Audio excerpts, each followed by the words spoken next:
Hello, welcome to my place. I want to take you today to Genesis chapter 1, verse 3. It says, "Then God said, 'Let there be light,' and there was light. In the beginning, there was nothing except God." It's a concept that we cannot even come close to fathoming. Throughout history, many theories have been brought forth that explained how what we see around us began. I've always believed in the power of God and his creative force at the beginning as described in Genesis. I have fluctuated in other aspects of the creation story.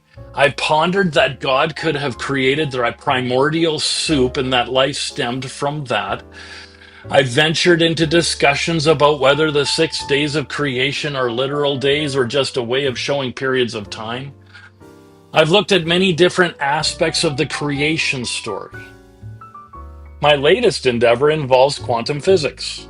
Now, I'm not going to bore you by trying to explain it to you, which is good, because I have barely even scratched the surface of the surface of the surface of the quantum realm.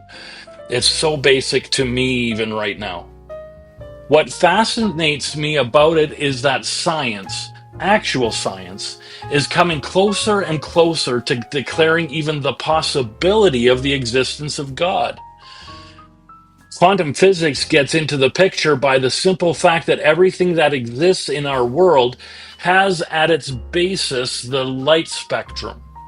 When we look at how light is measured, and when we look at how sound waves are measured, and when we look at how radio waves are measured, we notice that they are all measured in some form or another in hertz. Basically, everything that exists is based on this light spectrum. The visible portion of the spectrum is what we see, but that is only a pin drop on the whole light spectrum of it all. But enough of the quantum stuff, and for those of you who are quantum physicists, I apologize for my basics in it. What is most interesting about it all is that when Moses wrote about the creation account 4,000 years ago, he started with light. But you also must notice that the sun, moon, and stars weren't created until the fourth day. So how did God create light on the first day but neglect our sources of light until the fourth day? It comes down to what we just talked about a few moments ago.